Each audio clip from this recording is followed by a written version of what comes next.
Vezmu nůž, upnu jakkoliv do svěrky.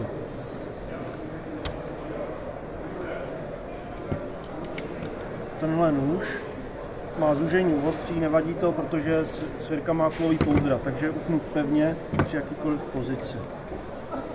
Tenhle nůž mám broušený na 22,5 stupně na stranu. Postavím na stojánek.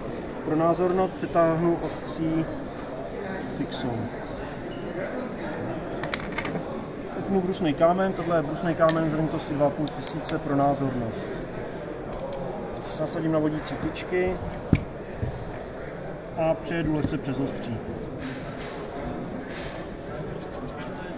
Bere po celém ostří. Názorně ukážu i u špice. Pro demonstraci systému nůž přelupnu.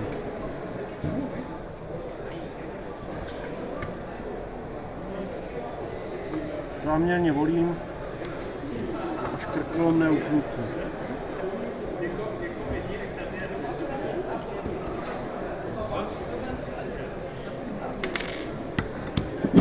Opět pro názornost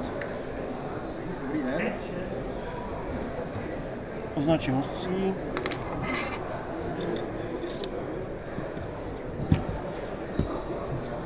A opět beru po celém ostří. Brusný systém můžu používat i volně v ruce. Das ist jetzt das Ding.